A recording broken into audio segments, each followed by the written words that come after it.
ಗ್ರಾಮೀಣ ಪ್ರದೇಶಗಳಲ್ಲಿ ಜನರಿಗೆ ತಮ್ಮ ಜಮೀನಿನ ಮೂಲ ದಾಖಲಾತಿ ಇಲ್ಲದೆ ಪರದಾಡುವ ಸ್ಥಿತಿ ಎದುರಾಗಿದೆ. ಇದರಿಂದ ಬ್ಯಾಂಕ್ಗಳಲ್ಲಿ, ಸಂಘ ಸಂಸ್ಥೆಗಳಲ್ಲಿ ಸಾಲ ಪಡೆಯುವುದು ಸಹ ಕಷ್ಟಕರವಾಗಿದೆ. ಹಾಗೆಯೇ ಕೋಲಾರ ಜಿಲ್ಲೆಯ ಮಾಲೂರು ತಾಲೂಕಿನಲ್ಲೂ ಕೂಡ ಈ ಸಮಸ್ಯೆಯಿಂದ ಬಡ ರೈತರು ಬಸವಳೆದಿದ್ದಾರೆ. ರತ್ನಮ್ಮ ಎಂಬುವವರು ತಮ್ಮ ನಿರ್ದಿಷ್ಟ ಜಾಗದ ಮೂಲ ದಾಖಲಾತಿಗಾಗಿ ಗ್ರಾಮ ಪಂಚಾಯಿತಿ, ತಾಲೂಕು ಪಂಚಾಯಿತಿ ಕಚೇರಿಗಳಿಗೆ ಅಲೆದರೂ ಮನವಿ ಪತ್ರ ಕೊಟ್ಟರೂ ಏನೂ ಪ್ರಯೋಜನ ಆಗಿಲ್ಲ. ಹಲವು ಅಧಿಕಾರಿಗಳ ಬಳಿ ಕಷ್ಟ ಹೇಳಿಕೊಂಡರೂ ಸಹ ಅವರು ಲೆಕ್ಕಕ್ಕೆ ತೆಗೆದುಕೊಂಡಿಲ್ಲ.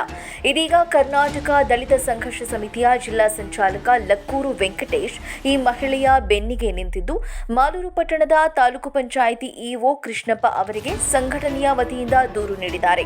ಆ ಮೂಲಕ ಮೂಲ ದಾಖಲಾತಿ ವಂಚಿತವಾಗಿರುವ ಆ ಬಡ ಕುಟುಂಬಕ್ಕೆ ತಡ ಮಾಡದೆ ಕೆಲಸ ಮಾಡಿಕೊಡಬೇಕು ಅಂತ ಮನವಿ ಮಾಡಿದ್ದಾರೆ. ಇವರ ಮನವಿಗೆ ಸ್ಪಂದಿಸಿದ ಕೃಷ್ಣಪ್ಪನವರು ಆದಷ್ಟು ಬೇಗ ಅವರಿಗೆ ಮೂಲ ದಾಖಲಾತಿ ನೀಡೋದಾಗಿ ಭರವಸೆ ನೀಡಿದ್ದಾರೆ. ಇದೇ ವೇಳೆ ಇಒ ಕೃಷ್ಣಪ್ಪನವರಿಗೆ ಮನವಿ ಪತ್ರ ನೀಡಿ ಮಾತನಾಡಿದ ಲಕ್ಕೂರು ವೆಂಕಟೇಶ್, ಈ ಭಾಗದ ಸುಧಾಕರ್, ರತ್ನಮ್ಮ ಕುಟುಂಬದವರಿಗೆ ಸೇರಿದ ಜಾಗಕ್ಕೆ ಸಂಬಂಧಿಸಿದಂತೆ ಮೂಲ ದಾಖಲಾತಿ ಇರುವುದಿಲ್ಲ. ಇದರಿಂದ ಅವರಿಗೆ ಬಹಳಷ್ಟು ಸಮಸ್ಯೆ ಆಗಿದ್ದು, ಮೂಲ ದಾಖಲಾತಿ ನೀಡುವಂತೆ 3 ಬಾರಿ ಮನವಿ ಪತ್ರ ನೀಡಿದ್ರೂ ಸಹ ತಾಲೂಕು ಹಾಗೂ ಗ್ರಾಮ ಪಂಚಾಯಿತಿ ಕಚೇರಿಗಳಿಗೆ ಅಲೆದರೂ ಕೂಡ ಯಾವೊಬ್ಬ ಅಧಿಕಾರಿಯೂ ಸ್ಪಂದಿಸಿಲ್ಲ. ನಾವು ಕೂಡ ಈಗಾಗಲೇ ದಂಡಾಧಿಕಾರಿಗಳ ಗಮನಕ್ಕೂ ಈ ವಿಚಾರವನ್ನ ತಂದಿದ್ದೇವೆ. ಅಲ್ಲದೆ ಇವರಿಗೆ ಸೇರಿರುವ ಒಂದಷ್ಟು ಜಾಗವನ್ನ ಗೋಪಾಲಪ್ಪ ಮತ್ತು ಕುಟುಂಬದವರು ಅಕ್ರಮವಾಗಿ ಒತ್ತುವರಿ ಮಾಡಿಕೊಂಡಿದ್ದು ಅದನ್ನ ತೆರವುಗೊಳಿಸಬೇಕು. ಆ ಮೂಲಕ ಇವರಿಗೆ ಆ ಜಾಗದ ಮೂಲ ದಾಖಲಾತಿಯನ್ನ ಆದಷ್ಟು ಬೇಗ ಮಾಡಿಕೊಟ್ಟು ಅವರಿಗೆ ನ್ಯಾಯ ಒದಗಿಸಿಕೊಡಬೇಕು ಅಂತ ಕರ್ನಾಟಕ ದಲಿತ ಸಂಘರ್ಷ ಸಮಿತಿಯ ಪರವಾಗಿ ಕೃಷ್ಣಪ್ಪ ಅವರಲ್ಲಿ ಮನವಿ ಮಾಡುತ್ತಿದ್ದೇವೆ ಅಂತ ತಿಳಿಸಿದ್ದಾರೆ. ಎಲ್ಲರಿಗೂ ನಮಸ್ಕಾರ. ಇವತ್ತು ಕರ್ನಾಟಕ ದಲಿತ ಸಂಘರ್ಷ ಸಮಿತಿ ಅಂಬೇಡ್ಕರ್ ವಾದ ಇವತ್ತು ಸಾಂಕೇತಿಕವಾಗಿ ಒಂದು ಕಾರ್ಯನಿರ್ವಹಣಾ ಅಧಿಕಾರಿಗಳಿಗೆ ಒಂದು ಮನವಿ ಪತ್ರವನ್ನು ಕೊಡಕ್ಕೆ ಬಂದಿದ್ದೀವಿ.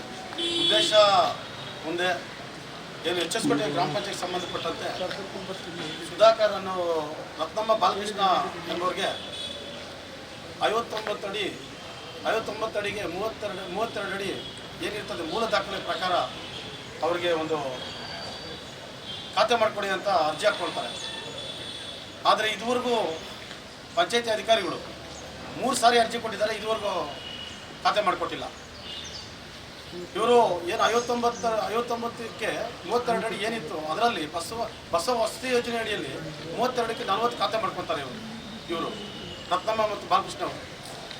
ಮಾಡಿಕೊಂಡ್ರೆ ಉಳಿಕೆ ಇರ್ತಕ್ಕಂಥ ಜಮೀನನ್ನು ಬೇರೆಯೊಬ್ಬರು ಯಾರೋ ಅನ್ವಾನ್ ಪರ್ಸನ್ ಬಂದು ಗೋಪಾಲಪ್ಪ ಅನ್ನೋರು ರಿಟರ್ನ್ ಮಾಡ್ಕೊತಾರೆ ಅಕ್ರಮವಾಗಿ. ಅದಾದ ನಂತರ ಈ ಖಾತೆಗೆ ಅರ್ಜಿ ಹಾಕ್ತಾರೆ.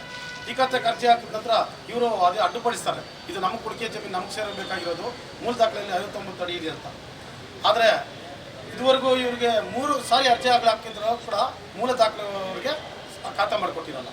ಆದ್ದರಿಂದ ಇವತ್ತು ಮಾನ್ಯ ಕಾರ್ಯನಿರ್ವಹಣಾಧಿಕಾರಿಗಳಿಗೆ ಇವತ್ತು ಮನವಿ ಮಾಡ್ತಾ ಇದ್ವಿ, ಅತಿ ಶೀಘ್ರವಾಗಿ ಜರೂರಾಗಿ ಅವರಿಗೆ ಏನು ಮೂಲ ದಾಖಲೆ ಪ್ರಕಾರ ಆ ಖಾತೆ ಮಾಡಿಕೊಡ್ಬೇಕು, ಸರಿಯಾದ ನ್ಯಾಯ ಒದಗಿಸಬೇಕಂತ HS ಕೋಟೆ ಗ್ರಾಮ ಪಂಚಾಯತ್ ವ್ಯಾಪ್ತಿಗೆ ಸೇರುವ ಒಂದು ಹಳ್ಳಿಗಳಿಗೆ ಮೂಲಭೂತ ಸೌಕರ್ಯ ಇರೋದಿಲ್ಲ.